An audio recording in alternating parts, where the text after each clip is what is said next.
Dr. Homebrew is brought to you by 5 Star Chemicals, providing safety and cleaning supplies for brewing, distilling, and winemaking at 5starchemicals.com. Doctor, look!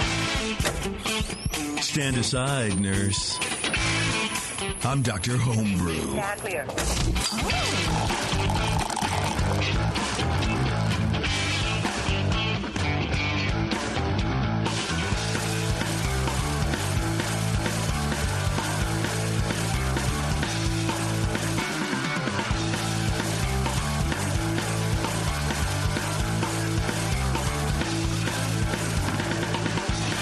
Hey, welcome to the show, everyone. This is Dr. Homebrew, where we sit and talk about homebrewed beers and dissect them. We have 2 BJCP master judges on hand for you. I think we just got demoted to certified.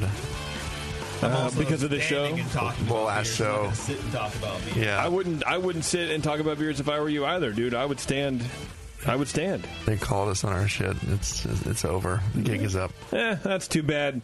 That's too bad. But hey, man, as long as you show up for the show, I don't care. They can do whatever they want to. Right. I won't stand up for you at all. 2 apprentice judges. 2 schlubs out from the street. We have a cool show for you today, as usual. We have Mike in with his old ale. Yes, sir. And then we're going to do a commercial calibration, which we haven't done in a while, and I like these shows, of Bigfoot from Sierra Nevada Brewing Company. Bigfoot Barleywine. Mm-hmm. You can buy that out there. It's out now. Yeah, it's readily available all across the country, which is kind of the point of this. You can also buy it and hold on to it. It was even in my crappy local grocery store, which I was surprised by. They never have anything good there, and I was like, holy crap, they have Bigfoot. Nice. And I was there with my mom, and I'm like, Mom, carry that. I was carrying the baby, sort of thing. She's like, what is this beer? And I'm like, well, it's something you wouldn't like. It's barley wine. It's wine?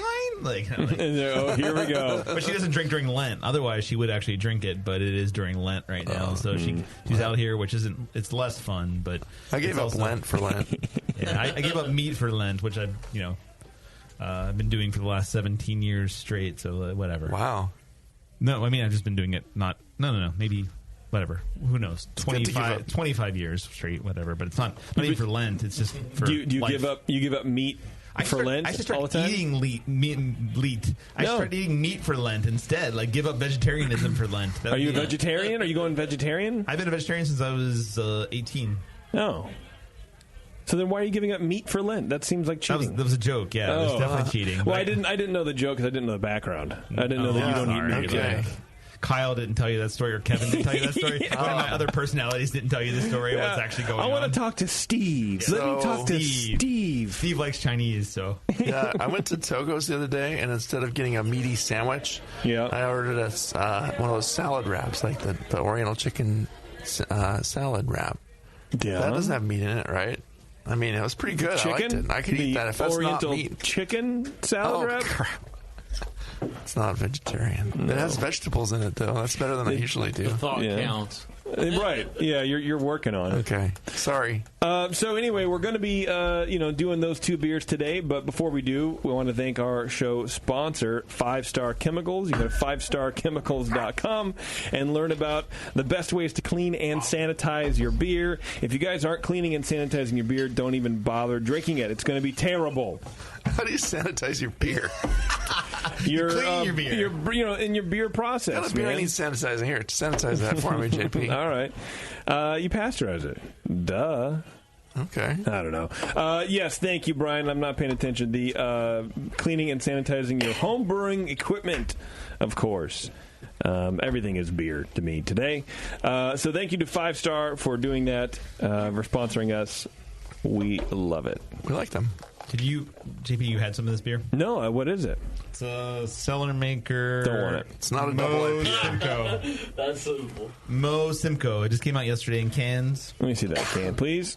A 6.9. Why do you pour me trash? 6.9% IPA. What in the world about our relationship makes you think I want to drink an IPA that's almost 7%? Well, did you realize that I maybe don't want to have a relationship anymore, and that's kind of why I'm doing this? You could just tell me, and then you can save this 2 ounces of beer for yourself. Hey, Pete, we're breaking up. Oh, man. Smells like diesel. You're going to make a great cranky grandpappy someday. I'm going to put this over here. But I will say it was clear, so that's cool. It's got that going for it. It's expensive as gas, so... What's that? It's as expensive as gas to buy a 4-pack of it. Yeah. So. Right. This is biodiesel right here. I'm just not. I do have to say it is kind of crazy expensive. The only reason I buy it is that it's right down the street from where I pick up the kid from daycare. But it was for 2 4-packs. It was $40. Oh my god! Not for this. There was a double IPA as well. But quite honestly, 8 beers for $40 freaking dollars is insane. And they're wondering why now it doesn't sell out in a day. It's because they are pretty much just robbing people for that amount of money. But do you realize when you buy it, that you're showing them that people are going to buy it, and so they're going to keep doing it. I don't go in and buy a case. There are people walking out with cases with that sort of stuff. Yeah. I do. So your one-off sale isn't going to. Yeah, I just want to taste it and be like, hey, is it really worth like that sort of thing? And then you start getting to the point where you're like, nah, it's not really worth that. But I mean, at some point, I'm going to stop buying it as well. Or you can buy a single can as well, and I'll start doing that. But it's always fun to have something, and then I'm going to Orlando tomorrow and bring a couple cans of different things, and it's like, hey, that's fun. What do you think about this? Like, this kind of sucks. Like, how much does this cost? So you like kind of like talk crap on some stuff, and it's always a good thing to have different things to bring around. But yeah, I totally agree that when they told me the price, I was like, holy crap, it's a lot, man. $40 for packs two, for $22, $80. I'm sorry, $80 for Can you imagine $80 for what? 16 beers, what the hell? That's not even a case of beers. You're spending crazy. Honestly, it's an IPA. I don't know. It was just an IPA. There was nothing special about it. It was a little creamy, and it was kind of like, eh. They probably had to pay $39 to get a can by that mobile canning operation they use. So, there's that. Yeah, I don't want to dunk on specific brewery. I'm just saying, for the style, it was. I just hear that mobile canning is pretty expensive when you get that done. It's IPA, man. I enjoy their beers a lot. I really do enjoy Cellar Maker beers a lot. Yeah, I like this one. For the most part. So yeah. Okay, well, cool. That's awesome. Okay, so let's get to the homebrew. Mike, what do you have? You have an old ale. Old ale. Tell me about this old ale. My attempt at an old ale. All right.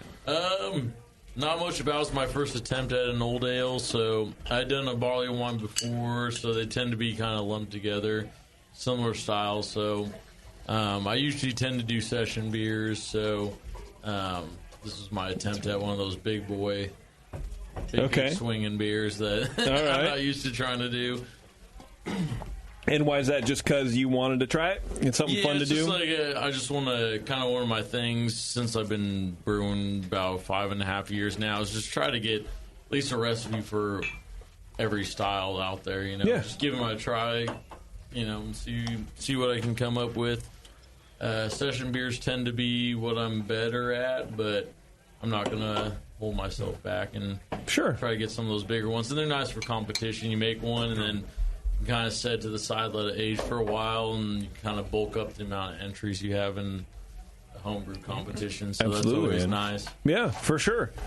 All right, well, Keith, why don't you start us out with this this old ale, dude? I'm not sure what Brian just poured me. So is this the old ale bottle as well right here, or what is that? Yeah, that's another old ale bottle. That's it. Yeah, that's the old ale Brian bottle. just poured me. That's the right cap, and the rest of this one. Brian poured me a glass of mud.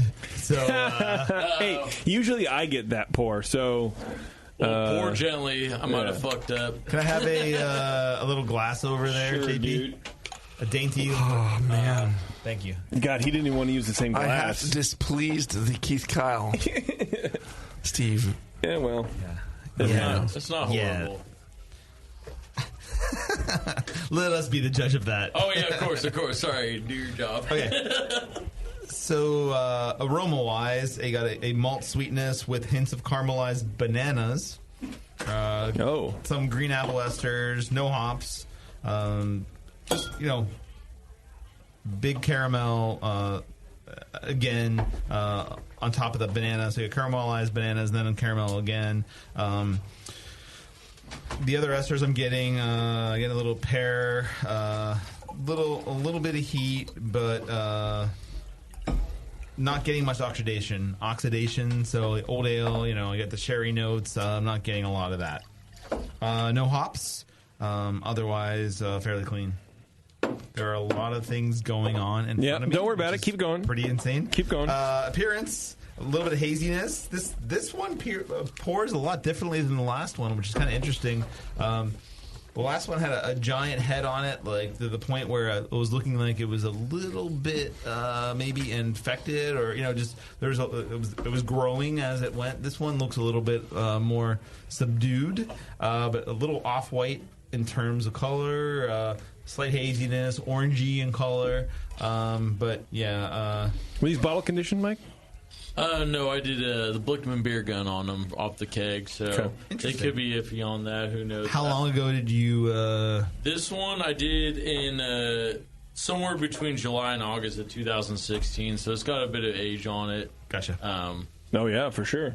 Yeah, it just looks different. I don't know, Brian, if you agree. This one looks. Yeah, it poured a little different for sure. Yeah. And it could be something where I grabbed one that was beginning of the keg, and then I know on this one I kegged a whole keg, so it could be something where I grabbed the bottom of the keg versus the beginning of the keg, something like that. Who knows?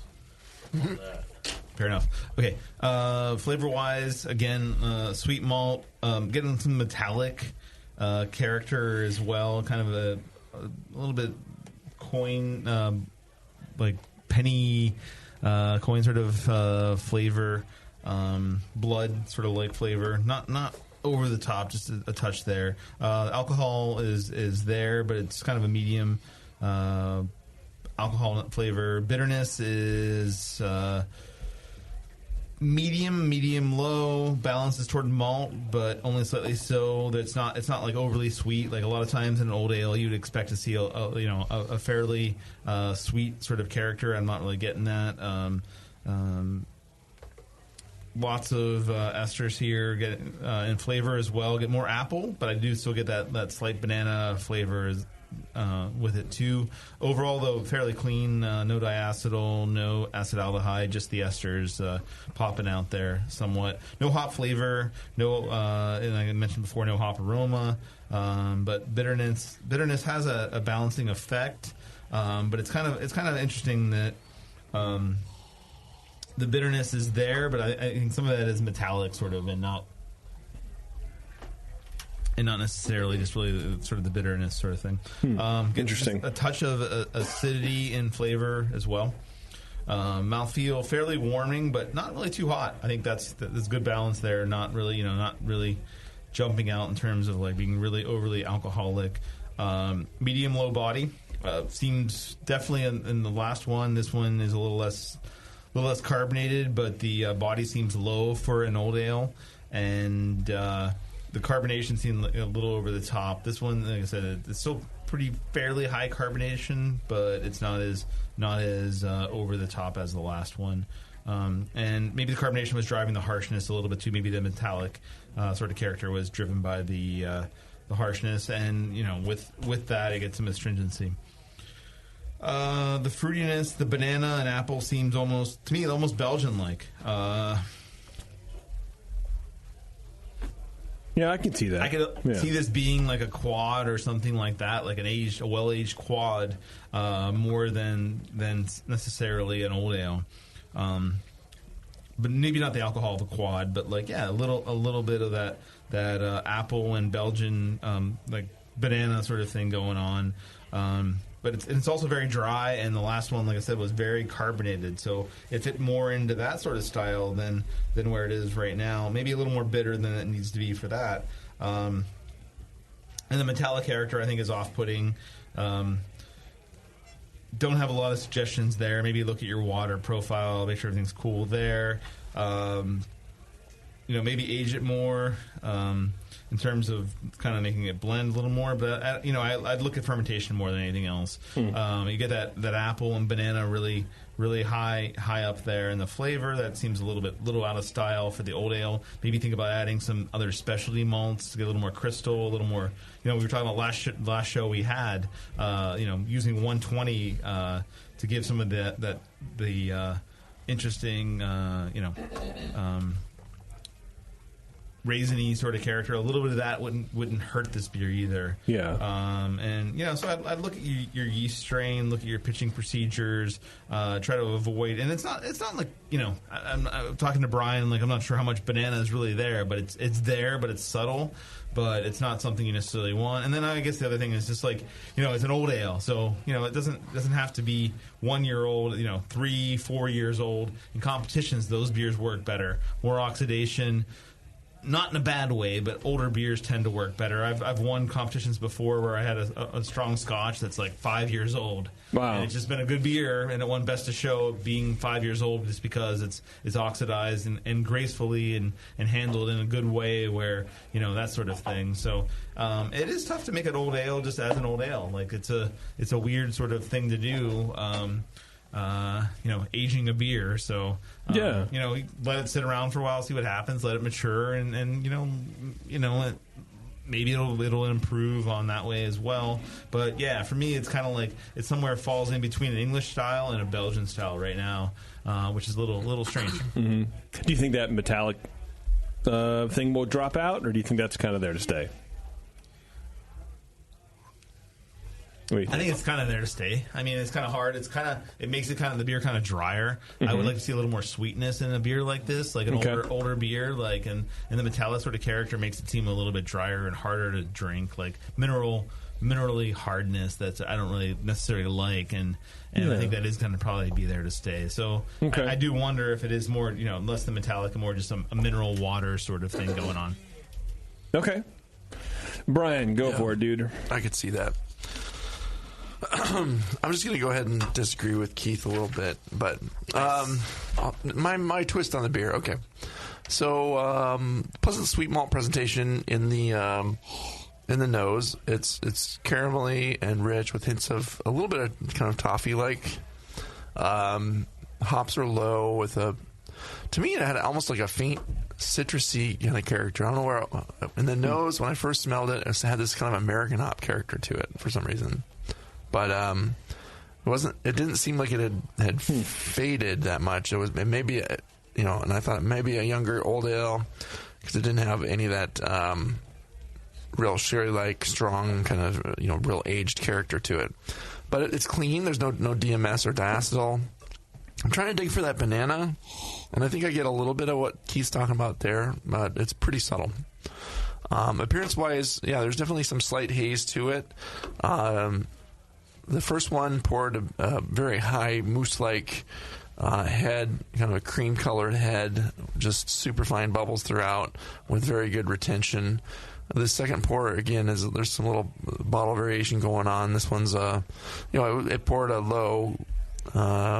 lower head, and it just kind of faded after a little while here. So it doesn't seem like this one's as carbonated either, possibly. So it's just definitely a little difference there, but it might just be maybe what you're doing from one bottle to the other. Sometimes your first bottle will be super carbonated, and then things kind of even out in your system, and the lines kind of work themselves out, and you just get the nice pours on the second and third bottles or whatever. But that's getting bottles ready for a competition is a whole other thing we could just talk about for an hour.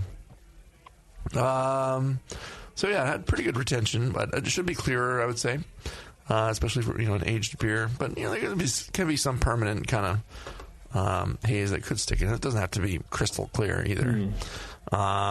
Flavor wise, medium high maltiness with caramel and like toffee and kind of bready, and some very faint oxidative notes. But again, not a lot of sherry like or anything like that in there. The bitterness is pretty restrained to me. It does let some of the malty sweetness shine through, but there is something a little harsh about it too.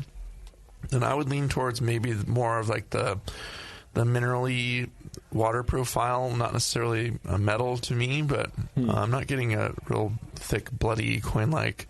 Hardly even a faint. I mean, that at first I was, but then drinking it now that it's been opened or whatever, I don't get that as much anymore. But there is a thing. Maybe a high, high calcium, high bicarbonates in the water or something could give it kind of an impression of being almost metallic or super kind of minerally. But yeah, something in the water for sure. Or if he tells us he brewed it, I'll use this old rusty equipment I had around. I threw 300 pennies into the... It's my 300 penny old ale. I didn't, so don't worry. That'd be cool, though. It was 200 pennies. Yeah. Yeah, exactly. It seems cleanly fermented, but yeah, just not quite as aged as I'd want in the flavor for that. So definitely balance to the malt. So mouthfeel-wise, it's kind of medium full body. It seems a little lighter than it should be for the style. You want to get to that kind of medium full body at least. They don't all have to be that heavy, but it could be like and then there's some outliers like Old Peculiar, but some of them are a little lighter. But it definitely seems to be on the lighter side for the style. Somewhat creamy. The first one had very high carbonation. This one's a little less. Well, the first one was a little much for the style, and it was kind of driving some of those flavors a little harder. I'm getting a little light astringency in there, and a light bit of warmth, but not too much. It's pretty smooth on the alcohol front. It's not like, wow, this is an alcohol bomb. It's just... Yeah, that's true. That's true. It is pretty mellow that way. Smoothly drinkable. But, it's still kind of a sipper. It's not, wow, I can pound this. I'd say it's a pleasant drinking old ale. No huge defects. Maybe some little twists to it that are kind of interesting here, but it has some, I don't know. I'm second guessing myself on the U.S. hop notes. It's not really a big citrus bomb or anything like that. I just thought I got a little hint of something. No, you're right. American. I put a Warrior in it, so okay.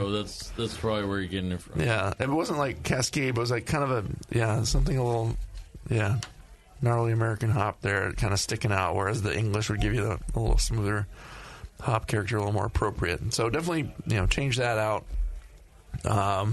Let it age some more and see where it goes. I mean, it could be just that it's too clean with pretty low oxygen exposure, like, and especially if you just have it in a keg, or if you've kept it chilled the whole time, it's not going to age. I mean, some of these old ales, you really just have to leave them at room temperature for a very long time, and you need a little oxygen exposure to get them to really age out to that point where they get some of those sherry-like notes. And it's 2016 you said, so it's a couple years old almost, but or if it was the fall of 2016, it could be in there. But yeah, it's it is hard to make an old ale and make it really taste like those aged examples. I had this one that and I used the floor malted crisp Marizada and just all did the a classic old ale thing, and it ended up aging out really nicely, and then I used that, and I made an old ale that tasted more like this, and I was like, I need to blend some of that other one into this to just give it a little hint of that, and it kind of.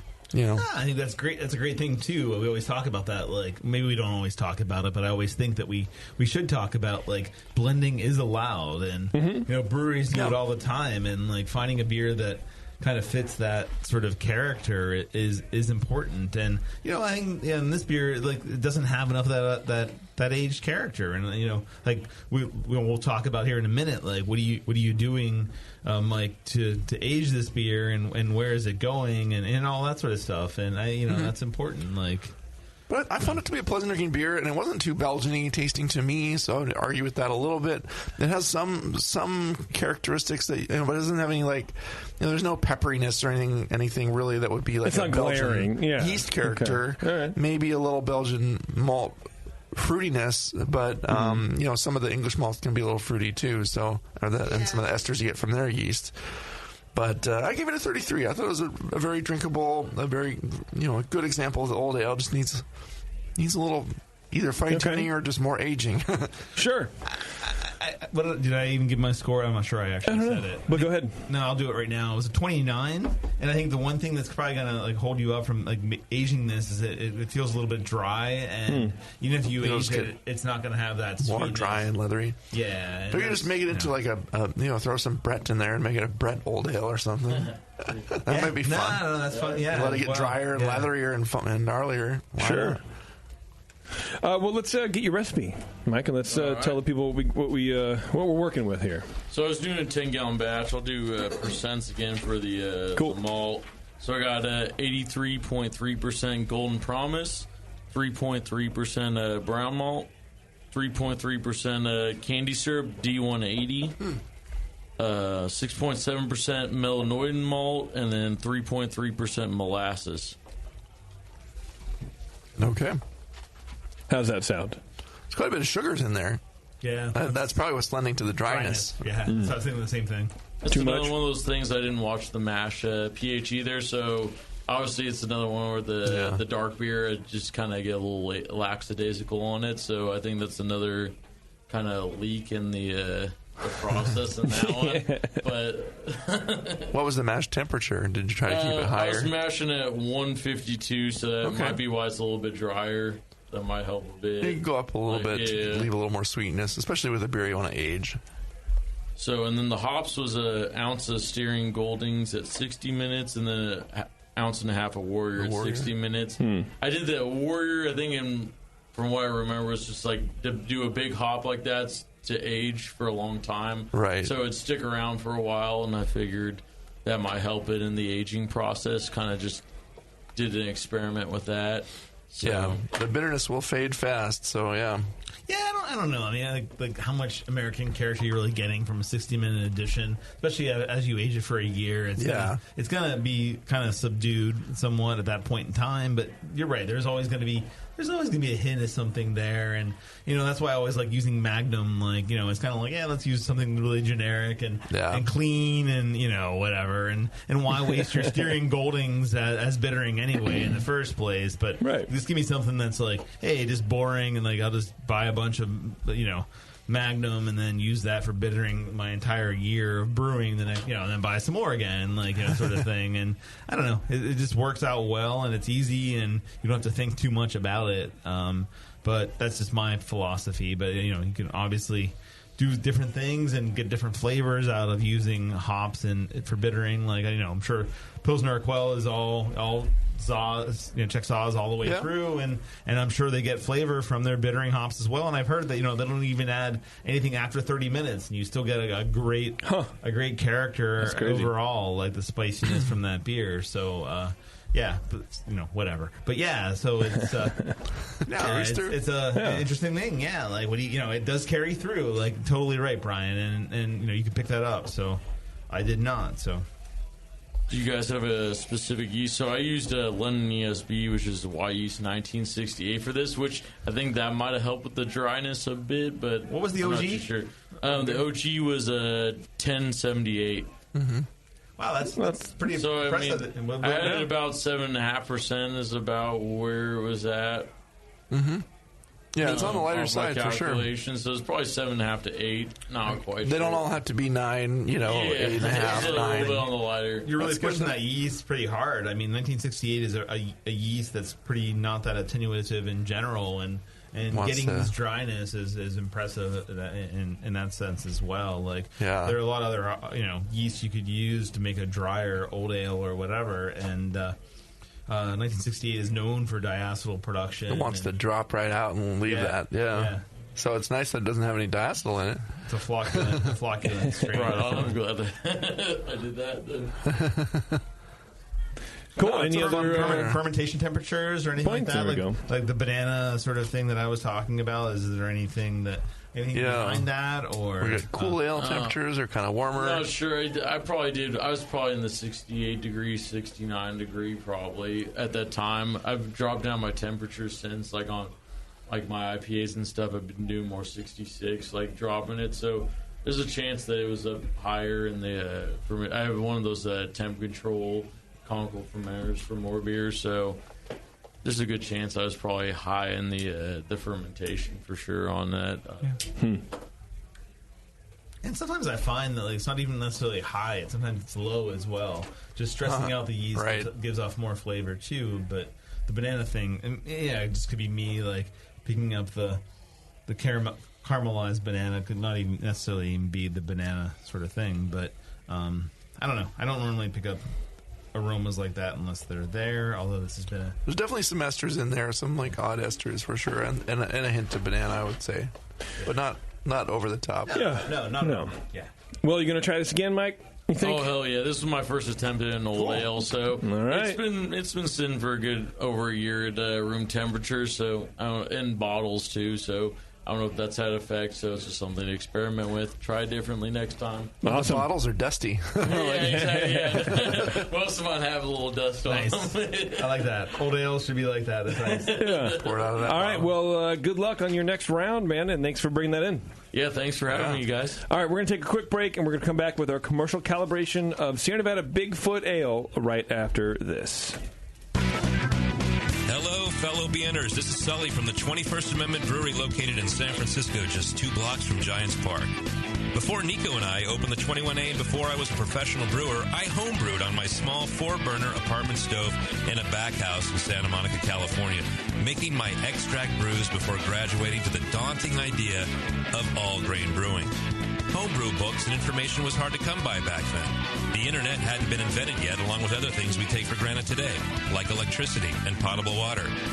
One thing I wish I had back then when I was learning was a radio show that could teach me the ins and outs of brewing and answer questions that I had about homebrewing, a resource for making great craft beer. The 21st Amendment Brewery is excited to be a proud sponsor of Dr. Homebrew, a great show that teaches you what you need to know about making incredible beer. Good stuff. Listen up, you might learn something. I certainly did. And thanks for your support. Tasty Crack Games.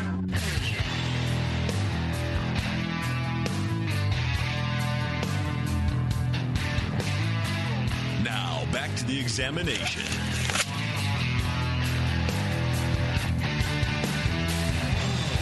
Yes, thank you very much, everybody, for sticking with us. We're here on the other side of Dr. Homebrew, about to taste some Bigfoot Barleywine from everybody's favorite Sierra Nevada Brewing, of course, up in Chico. But before we do that, we've been talking a lot about water, and I want to remind you guys about the iDip. It's the Smart Brew water testing kit that incorporates a revolutionary photometer system, which is the first and only one on the market with its own app. It's perfect for home or commercial use. It's the only meter on the market that runs water tests with no math needed on your part, which is my favorite part of this little guy. It pairs via Bluetooth and updates your water results instantly to your own personal water profile. You can email the results of the test to your brewers if you're a commercial brewer, or post to your Facebook page and let your homebrew club get the lowdown on your base water profile. You can have the ability to test over 40 different water quality tests. 4 come preloaded, and more are available. You can test for things like total alkalinity, chloride, calcium hardness, pH, sulfate, and more, with only 4 mils of water needed for each test. It's pretty good. It's a tiny, tiny amount of water. You're never going to miss it, so don't worry about it. So check it out. You go to smartbrewkit.com. Enter code TBN10. That's for the Brewing Network, of course, TBN10. And you save $10 on either the standard or advanced Smart Brew water testing kit. It's a cool thing, and I guarantee you these guys will be at HomebrewCon. So, by the way, HomebrewCon tickets are on sale, so go to the website and buy tickets for that. And you will, you can meet Mike and George. I wonder if they're both going. George usually goes. But anyway, check out the iDip. It's really cool, and if you want to get your hands on one, HomebrewCon's the place to do it, for sure. Yep, definitely. Convince your club to buy one. It's nice to know where your local water is at any given time, and it could help a lot of people in your club, probably. For sure, especially if you're building your own water. Yeah. You don't want to just rely on the 6-month-old, local municipality water test that you get. You want to know what's going on now. Okay, Bigfoot Barleywine. Yeah. Man, it smells. I don't know, man. Sierra Nevada beers have that smell, that house smell that just reminds me of being there. It just smells like Sierra Nevada on any given brew day. It does, yeah. Yeah, this one has a lot of alcohol though in the nose too. Well, it's what, 2018? Yeah, so this is the brand new one. It just came out. I think the bottle date on this was not. I don't think it is January 4th, 2018. Okay. Mm-hmm. I always thought Bigfoot was released in like November, but I guess they don't want to clash with Celebration. No one wants to clash with Celebration. No. Yeah. Actually, Celebration's released in August at this point in time. So, Yeah. As soon as the fresh hops come out, they're putting it in there. That's all right. Well, let's start the old commercial calibration here, boys. Okay. Ready to calibrate? Let's do it. Okay. I'm getting a nice citrus. Let's just go through the aroma. The citrus and resiny hop kind of character is really prominent. Nice rich caramel in the background with the malt. But the hops definitely win out at this point. And it's got some, just kind of some bright fruity esters to it. No flaws. Definitely a smooth alcohol present. This is a 9% beer we're drinking. Mm-hmm. It's like 9.8, right? But yeah, you get a lot of alcohol, and there is a lot of that resiny sort of character that comes across pretty easily. It's pretty apparent in the character. It's not just citrus; there is a lot of resin there too. Yeah. So they're using some interesting hop choices there. I think it's just kind of some of the classic hops that they've always used. I don't know. Do you know the hops that they use in this one, Keith? I do not. I should have looked that up, but I would assume it's sort of Cascade, Centennial, and Bitterness, probably. Some of the normal Nugget or things like that. I think on the label it says heaps of Holcomb Pacific Northwest hops. See, there you go. You're probably talking Cascade. I mean, they have a ton of that stuff, right? Some of the normal stuff. They haven't changed it up. It's not like they're using Mosaic or right. Things like Galaxy or things like that. So it's kind of the old school piney, meat citrusy sort of hops. Sure. Yeah, resin. On their page, they call out Holcomb Pacific Northwest hops. So, there's probably some Cascade, maybe some Centennial, something in there. And, fun, not necessarily fun fact, but actually, you've ever watched the video where they make this beer, it's open fermentation, and it's pretty freaking awesome to watch them make Bigfoot. I have to say, this is probably one of my favorite beers they make, if not my favorite, just watching how they make it and what they do with it. And in general, it's a style that not everybody appreciates, and they keep doing it. And like I said, like finding it at my grocery store, I was like, holy crap, they actually are going to have it at my local. This is where the mayor died. San Francisco mayor died in my grocery store, which is a crappy grocery store. And it's like, I can't believe you even shop there, but they had Bigfoot there. I'm like, holy crap, that's awesome. Like, two things in the last couple months. The mayor died. He actually shopped there, and then wow, they had Bigfoot there as well. And I'm like, man, this grocery store is now getting some cachet. There you go. Okay, so the aroma, there's a rich maltiness. We can both agree on that, for sure. We can all agree with that. Appearance-wise, it's a nice kind of orangey amber color. We're done with aroma? I think we are. Okay. Yeah, there's like piney. It's not like a super citrusy sort of thing. It's more piney. Pine and resin. Yeah, it's more resiny than it is, I think, citrusy, I would say. Okay. All right. Everyone tasting at home. We're moving on to appearance now. Yeah, there's a light tan, light maybe off-white head. It's not really white head. It's kind of a little off. Yeah, it's not bright white. Yeah, and clarity is great. Mostly finer bubbles. Yeah, the clarity is really nice. Yeah, for a barley wine. Any of those ruby highlights that they say in the style guidelines? Yeah, a little bit. Ruby orange and just a rich amber color. Yeah. So very pretty beer. You'd give it full points for appearance for sure. And the head is just sticking around forever, even despite the alcohol. Sometimes alcohol can be a head killer, but it's persisting pretty good. Very well. Yeah. All right, now on to the favorite part is flavor, which is supposed to have a strong, rich malt flavor. Well, yeah, it's a barley wine with a noticeable hop flavor and bitterness in balance. It has that. It's fairly bitter. I mean, it is strongly bitter, and it's still pretty hoppy. Definitely noticeable. This is one of the fun things about barley wines is they go through a transformation over time. Like, and you don't want to mention this, but there are other barley wines on the table, like a 17, 16, 13 and 2008 of Bigfoot in front of us, but this one has no oxidation character at all, which as it shouldn't have it at all. But it's like you have a choice when you drink barley wine: do you want to age it or do you want to actually drink it fresh? And this is like the closest you could get to, hey, I want a really malty double IPA or a triple IPA sort of thing, and that's where this beer sort of lands. And it's not overly hoppy, but it has a great malt backbone. Yep.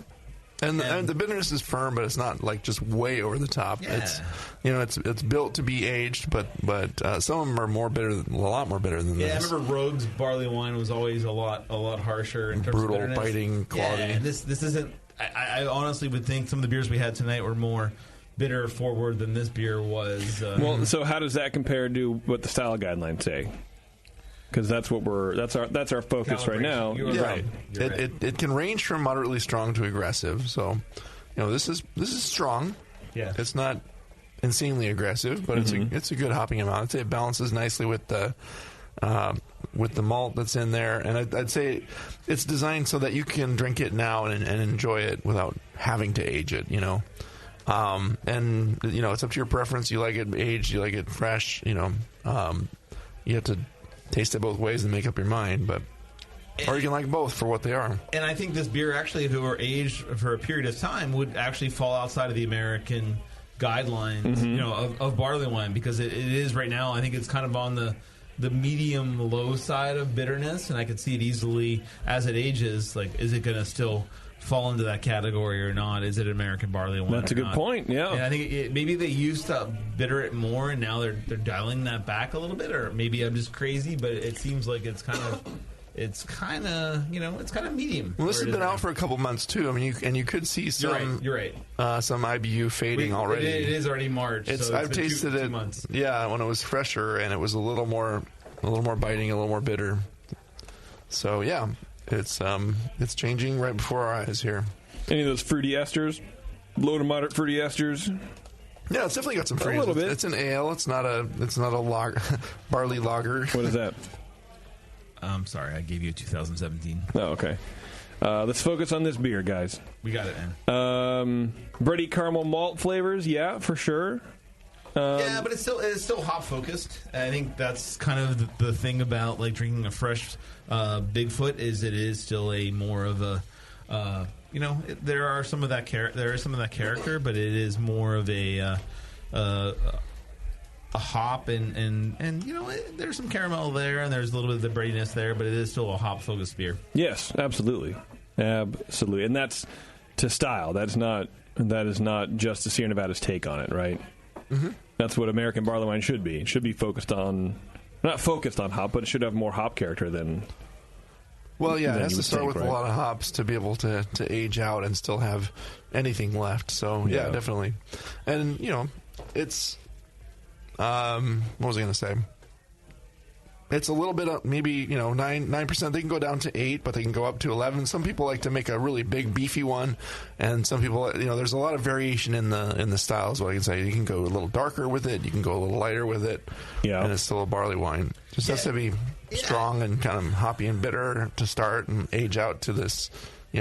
The aging we'll talk about in a little bit. Yeah, and that's the kind of interesting thing. If you look at the guidelines for BJCP, they basically say like an American barley wine should not have oxidation characters at all, and it shouldn't be aged. And this obviously fits that. Like, there's nothing here that says like, hey, this has been aged at all. Right. You don't want to start with an aged hop character like cheesy, awful, stale tasting hops. Well, definitely not. Because one of the best things about barley wines really are the aged character. Like, even in American ones, like having some of that American hop still flavor there, and having that hop still along with that is kind of on the ride, which is kind of hard to as I gave JP a glass of 2017, and we should be talking about this beer, but like you go a year away from this, and that's where Bigfoot kind of gets, I feel, in a sweet spot. And this beer is not like that at all. And it is just all hops, and even in competitions, I feel like sometimes if there is no oxidation, some people are like, it's good, but it's not. It doesn't really. I'll knock it down a little bit. Yeah. Or not even in the same maybe they competition. shouldn't. It depends on the judge, right? If you read the guidelines, there should be no oxidation at all. There should be a fresh, hoppy beer, and that presents a challenge to the brewer because. Like, how do you make a beer that ages well but also is really good? Like, I don't know. There's a lot of, I think, in general, contradictions there in the style guidelines. Like, what are you going to do with this? Like, for this category, for sure. Because if barley wine should be aged, but it's supposed to have hop character that's forward. But at the same time, you can make a young beer, a fresh beer, if you ferment it well and control your fermentation. Every beer doesn't have to be hot when it's young. And this beer isn't huge. Like, Sierra Nevada does a great job. It's under 10. Yeah, it's 9.6% alcohol. So it's like, there's no reason that should be hot out of the gate. So and it's not. And this beer is not hot in any way at all. And it's in a lot of ways it's like a big celebration. Yeah, absolutely. Let me clarify that. Not like a big celebration, like, hey, let's have a big party. I mean, like Celebration Ale. It's like a bigger version of Celebration Ale is what I'm talking about here. Has a great malt character, has some alcohol, but also a stronger, more bitter red IPA kind of. But for sure. Okay, let's move on to mouthfeel, boys. The guidelines say full-bodied and chewy with a velvety, luscious texture, although the body may decline with long conditioning. Alcohol warmth should be noticeable, but smooth, should not be syrupy, and under-attenuated. Yeah, that is one thing. It's definitely attenuated down to the right point for this beer. It tastes like there's some sweetness in there from the malts, but it's not cloying at all. It's smooth. Hint of sweetness, but it's dry enough that the hops shine out over the top at this point still. Yeah, I think that if anything, Sierra Nevada pretty much set the guidelines for the mouthfeel here. I think so too. Yeah, and it's kind of like, man, this is it. This is what a barley wine should be like in terms of mouthfeel. So if you're trying to make an American barley wine, get one of these beers. Drink some of these, Deal with the mouthfeel on that. All right. The characteristic ingredients: well-modified pale ale. Yeah, blah blah blah blah blah. Okay, well, so that's the guideline. So what do you think? What would you give this beer? Score this beer. See, and that's the thing. The challenge with judging barley wine. It's a classic example of style. This is a classic example, yeah.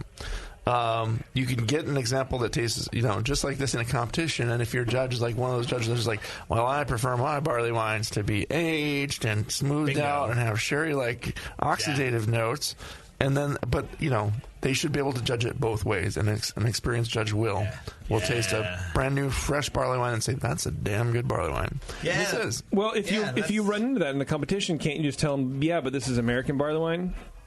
Well, you're usually entering the beer, not actually judging the beer with the person. If you could walk up to the person and say that'd be cool. But I made a beer. Oh, I see. Like when you're got it. So when my son was born, boring story. But the week before my son was born, I brewed a barley wine. And then I bottled a bunch of it. So every year I'll open up a bottle and be like, "Hey, I made this for your birth sort of thing." And you're gonna let him drink a little bit of it on his first birthday. First birthday. Yeah, I will, of course. And 18th birthday, we'll have a full 22-ounce bottle. The U.S. is stupid in the rules. But anyway, I brought it to a homebrew meeting, and they were like, "Well, this isn't barley wine. This is like an imperial IPA." And I'm like, "But it's not. This is like really made like very much in the vein of Bigfoot. Fresh. Yeah, that's what I was trying to do." Well, and you tried to make a beer to age for 21 years. It was a little bit bigger. Yeah. True, but at the same time, it was still very much in this vein. And some guy was like, "That's not barley wine to me. Barley wine is when it has some age on it." So there is a challenge there. This is one of the tougher styles where the guidelines tell you one thing, and the old school judges will be like, "I want some age on this beer." If you read the guidelines here, like, no, it's too hoppy. It's not sweet enough. Yeah. And I've judged the barley wine, the Toronado Barley Wine Festival before, and you'll get a 3-year aged barley wine right after a super fresh, bright, new barley wine, then you have to be able to judge both. You can't, and you have to be able to give it a fair shake. Because like this tastes like a nice 3-year barley wine. They won't usually even tell you. Well, just judge this as an American barley wine. Okay, and they're both delicious. There's nothing wrong with either one of them. It's just sort of like, what do you want to do? And like, and I don't mean to keep. Like, tonight be like, hey, let me knock down the BJCP, but it seems like in this category again, it's kind of like fairly restrictive. Like, hey, it has to be fresh, and it's like, why? Like, the American barley wine is just as enjoyable at 2 years or 3 years as it is at 1 year. So now what are you telling me? Like, American barley wine has to be aged out? Like, I don't know. Maybe I'm reading this wrong. JP, you're reading it right now. Like, I'm reading it right now. I don't know. I don't get that. I think they're just saying these are the characteristics of an American barley wine. They're not saying it has to be fresh. They're just saying that they don't really mention any age in the description at all. Yeah. Right. So there are things like what? I'm sorry. Talking about being vintage dated and yeah. I'm just saying I don't think that they're putting as fine a point on it as you might want them to, because if we're looking for faults in how this is. Then there's there's different ones too. There's the Anchor Old Fog. It's first brewed in 1975. Rogue Old Crustaceans on there as a classic example. Just to let you know. And there's variation. The quote I would say: flavors will be smooth. Flavors will smooth out and decline over time, but any oxidized character should be muted and generally be masked by the hop character, which I guess makes sense. But like, I don't know, like there's a 17 in front of you, and we're not gonna talk about that, but we have a bunch of no time. We have no time, but we have a 2018, 2017, 2016. A 2013, we know. We went 2008 in front of us, and the 17, like there's a pretty substantial, difference. Well, so here's the thing: if you enter an aged version of American barley wine, do you declare that it's aged? You could. Should you? Based on what you're saying, you have a lot of options. I used to be a big barley wine guy. Like, I used to win a lot of awards in barley wines, and I would sometimes, like, after 4 years, I would make my American barley wines into English barley wines. But at the same time, like, I would do stupid stuff like have a 2-year-old barley wine blend with a double IPA to kind of like bump it up and be like, hey, let me 3/4 big barley wine and a quarter big double IPA to kind of give that sort of character. Skip back or do that. Okay, well, hey, that makes sense. Yeah, no, I mean, but it is a challenge, and a lot of it is also how you manage the beers, because as we talked about before, like, if you keep a beer cold, and even with Mike, it's like if you keep a beer cold, it's not going to age as fast as something else. Like oxidation, like on anything, always varies. So you can.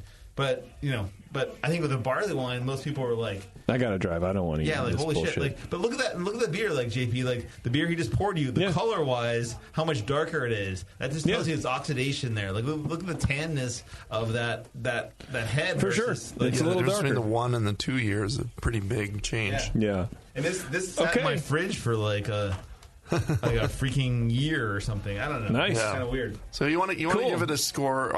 I will say want to give it a score. A classic, a world class example of the style. Yeah, it's a classic style in the style guidelines. I'm going to give it a 46. It's a very tasty 46. All right, American barley. I would give it a 42. Okay, what do you want to see different?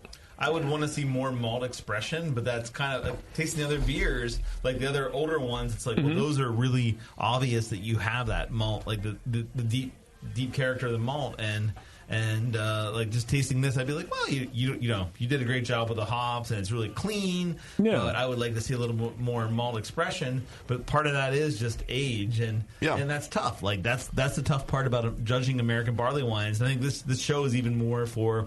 Not even for brewers, but more for judges. Like, like how do we judge American barley wines, and how do we actually just nail that? Like, and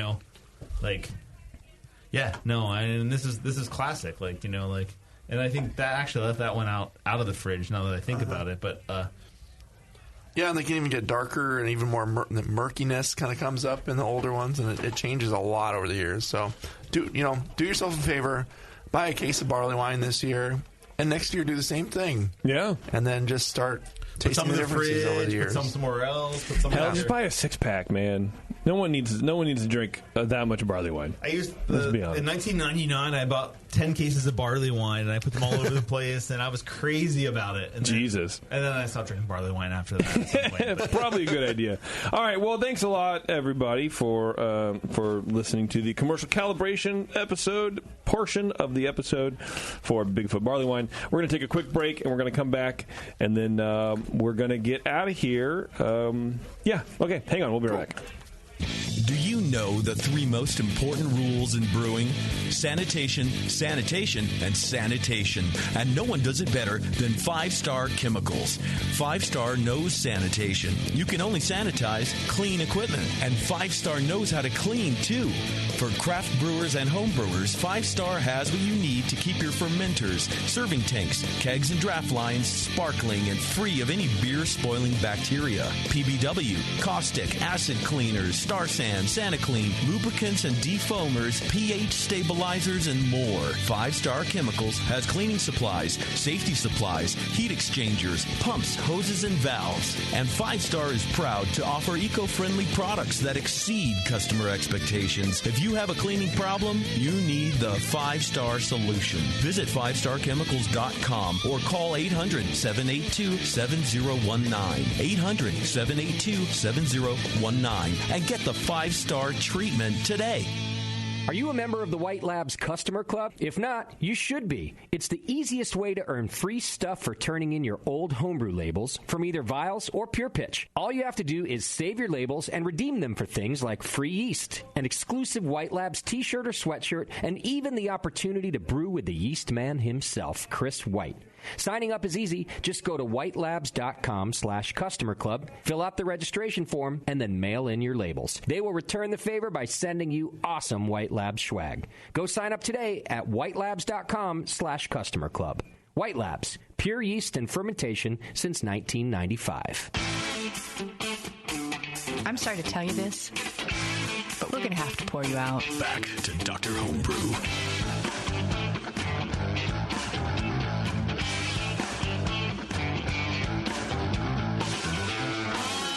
All right, thanks for sticking with us, everybody.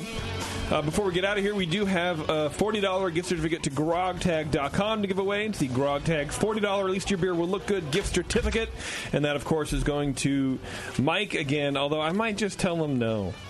And give him to someone else because, he already won one on the last show. He doesn't need two. That's not fair. Maybe I'll give his to Ron. What do you think? That sounds good. Or to Ron. Just because, Ron came all the way out and did a bunch of stuff. Drove 3 hours to get here, right? Yep. Yeah, right. No, he didn't, did he? Sacramento. No. He's a Sacramento guy. Yeah, okay. All right. Well, thanks a lot, everybody. That was a fast show, or at least a fast close. Thanks to Keith, Kyle, Steve, Kevin for bringing in the Bigfoot Barleywine. And you guys enjoyed drinking that. I got to drive, so I'm not... you can at least take a sip. JP. I did. I took a sip, and they were barley wines. I just really want a cocktail. So that's just me right now. That's where I am in my metaphysical, graffiti. Go home and get out those umbrella things. I'm going to go to bed, man. I'm an old man. All right, not everybody. As old as me, thanks a lot for tuning in. This has been Dr. Homebrew, and we will see you later. Cheers.